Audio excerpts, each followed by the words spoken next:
बुध हुए नीच के। नवग्रहों में युवराज बुध 7 मार्च से अपनी नीच राशि में प्रवेश करने जा रहे हैं। जब भी कोई ग्रह अपनी नीच राशि में होता है तो उसका प्रभाव निर्बल हो जाता है, उसकी क्षमता कम हो जाती है तथा उसकी नकारात्मकता बढ़ जाती है। जय श्री गणेश। नमस्कार, मैं आचार्य संजय द्विवेदी। मेरे समस्त प्रबुद्ध दर्शकों का मेरे चैनल पर हार्दिक स्वागत है। आज मैं नवग्रहों में युवराज के राशि परिवर्तन प्रभाव को लेकर आपके सम्मुख उपस्थित हूँ। युवराज बुध 7 मार्च को अपनी राशि का परिवर्तन करेंगे तथा गुरुदेव बृहस्पति की मीन राशि में प्रवेश करेंगे। गुरुदेव बृहस्पति की मीन राशि बुध की नीच राशि है। यहाँ पर राहु का गोचर चल रहा है, जिसके कारण बुध अपनी नीच राशि में भी होंगे तथा ये राहु से युति प्रभाव में भी होंगे, जिसके कारण अत्यंत गंभीर स्थिति बन रही है, क्योंकि यहाँ पर जड़ दोष बनेगा तथा बुध नीच के होंगे, जो समस्त राशियों पर कहीं न कहीं नकारात्मक प्रभाव देने वाला है। अब सर्वप्रथम ये समझ लें कि ये किन जातकों को सर्वाधिक प्रभावित करने वाला है तथा किन पर कम से कम प्रभाव पड़ेगा, परंतु समस्त लोगों पर कुछ ना कुछ इसका प्रभाव तो मिलने ही वाला है, क्योंकि बुध ही एकमात्र ऐसे ग्रह हैं जो इस पूरे जगत में समस्त क्षेत्रों में अपना कार्यकत्व रखते हैं। चाहे वो किसी प्रकार का व्यापार हो, इंडस्ट्री हो, किसी प्रकार का कोई प्रोफेशन हो, वाणिज्य से संबंधित कार्य हो, कला से संबंधित कार्य हो, लेखन से संबंधित कार्य हो, गणनाओं का कार्य हो, शिक्षण कार्य हो, या किसी प्रकार की नौकरी में कैलकुलेशन का कार्य हो, लेखा का कार्य हो, स्टैटिस्टिक्स का कार्य हो, समस्त क्षेत्रों में बुध का प्रभाव होता ही। इसके साथ ही साथ बुध ही एकमात्र ऐसे ग्रह हैं जो अपना समस्त प्रभाव त्वरित प्रदान कर देते हैं। तो ये यदि अच्छी स्थिति में है तो संपूर्ण सकारात्मक प्रभाव देंगे। जब ये नीच राशि में जा रहे हैं, राहु के साथ जड़ दोष में होंगे, तो उसी प्रकार से ये प्रभाव भी देने वाले। अब जिन जातकों की कुंडली में बुध नीच के हैं अथवा राहु के साथ युति प्रभाव में है, उन जातकों को सर्वाधिक नकारात्मक प्रभाव प्राप्त होने वाला है। जिन जातकों की कुंडली में ऐसे योग नहीं बन रहे, उनको बहुत डरने की आवश्यकता नहीं। इसीलिए इस गोचर को समझना है, डरना नहीं। यदि आप समझ लेंगे तो कहीं पर किसी प्रकार का कोई बहुत हानि का योग नहीं बनेगा। उसका उपाय भी मैं बताऊंगा। इस प्रकार से इस पूरे समय में जब बुध जाएंगे, नीच राशि में रहेंगे, तो 7 मार्च से लेकर 26 मार्च तक ये नीच राशि में रहने वाले हैं। तो नीच राशि में होकर निर्बल प्रभाव तो देंगे ही, नकारात्मक प्रभाव भी देंगे, परंतु सर्वाधिक गंभीर स्थिति तब बनेगी जब राहु के साथ ये जड़ दोष में होंगे। अब बुध के कार्यकत्व में जो जो भाव आएंगे, बुध से संबंधित जो जो कार्य आएंगे, वो समस्त प्रभावित होने वाले हैं। उन पर जड़ दोष का प्रभाव भी होगा, उन पर नीच राशि का प्रभाव भी मिलेगा। अब सर्वाधिक जो कष्टदायी समय होने वाला है वो 15 मार्च से लेकर 25 मार्च का समय है, जहां पर मुख्य रूप से पूर्णतया ये जड़ दोष के प्रभाव में होंगे।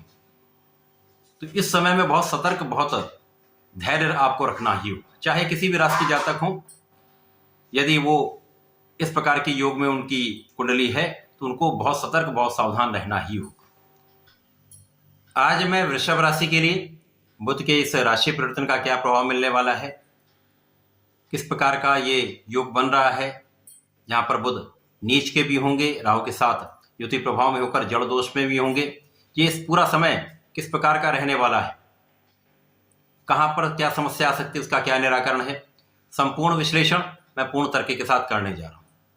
प्रिय दर्शकों, ये राशिफल आपके चंद्र राशि पर आधारित है, अर्थात आपकी जन्म कुंडली में यदि 2 नंबर में चंद्रमा है तो आपकी वृषभ राशि। वृषभ राशि के लिए बुध अत्यंत मित्र भाव में होते हैं, क्योंकि ये शुक्राचार्य की राशि है। शुक्राचार्य के साथ बुध का अति मित्र का संबंध है।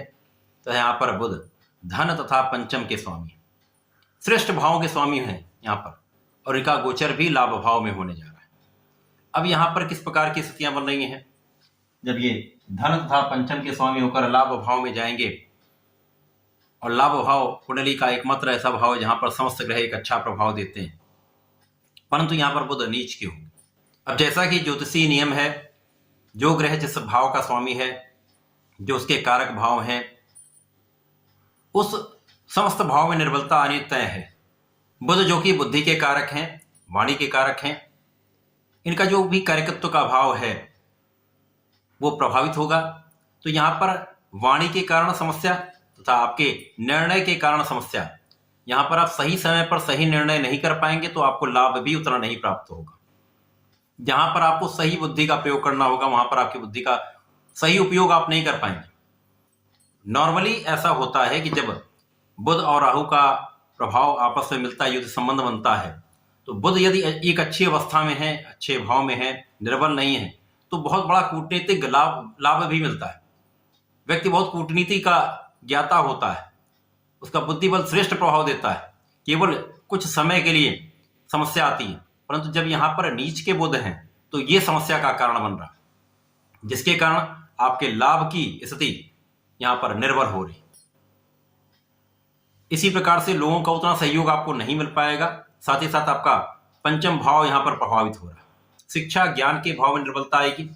जो जातक परीक्षा दे रहे हैं, जो विद्यार्थीगण परीक्षा दे रहे हैं, इस समय में कहीं ना कहीं उनका मन भ्रमित होता रहता है, उतना अच्छा कंसंट्रेशन नहीं हो पाता है, कॉन्फिडेंस कम हो जाता है, जिसके कारण उतना लाभ आप नहीं ले पाते। जैसे यहाँ आप बहुत कोई निर्बल ऐसा योग नहीं कि असफलता मिलेगी, परंतु उतना सफल भी आप नहीं हो पाते, उतने अच्छे मार्क्स नहीं मिल पाते, उतना अच्छा रिजल्ट नहीं आ पाता। इसी प्रकार संतान के स्वास्थ्य में निर्बलता आ सकती है, संतान के साथ कुछ क्लेश हो सकता है, ये समस्याएं भी आती हैं। प्रेम संबंधों के लिए समय बिल्कुल अच्छा नहीं है, यहाँ पर बहुत सावधान रहना होगा। परंतु यहाँ पर आपके ज्ञान का जो भाव है, यदि आप उससे संबंधित नौकरी करते हैं, यदि इससे संबंधित व्यापार करते हैं, तो कहीं ना कहीं आपके लिए एक चलायमान कार्य है जो आपको लाभ देता रहेगा, आपके लिए धन का आगमन कराता रहेगा। इसी प्रकार संतान से आपको लाभ का योग बन रहा है, संतान आपके लिए लाभकारी है। तो यहां पर बुध का राशि परिवर्तन वृषभ राशि के लिए लाभ भाव में होकर भी उतना अच्छा प्रभाव नहीं दे पाएगा जितना लाभ आपको मिल सकता है। मुख्यतः जिन जातकों की कुंडली में ऐसे योग बने हुए, जब ये जड़ दोष बना हुआ अथवा बुध नीच के, तो ये समस्या गंभीर समस्या हो सकती है। तो आपको यहां पर अपने मन को संतुलित करना होगा, अपने आत्मबल को बढ़ाना होगा। यहाँ आपको सूर्यदेव को जल देना होगा, तो गणपति जी की नित्य आराधना करनी है। प्रत्येक दिन ओम गंगणपतये नमः का यदि जाप करते रहते हैं तो आपका आत्मबल भी बढ़ेगा, राहु का प्रभाव भी निर्बल होगा तथा बुध का प्रभाव बढ़ेगा।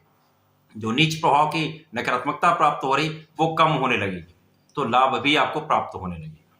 इसी प्रकार से प्रत्येक बुधवार को भगवान भोलेनाथ पर जलार्चन करें तथा यहां पर आपको मंदार के पुष्प का अर्पण करना चाहिए तथा बेलपत्र का अर्पण करना चाहिए। यदि आप ऐसा कर लेते हैं तो राहु का प्रभाव निर्बल होगा, बुध का प्रभाव बढ़ जाएगा, तो आपको लाभ भी बढ़ जाएगा। तो ऐसा करके समय का लाभ लें। धन्यवाद, नमस्कार।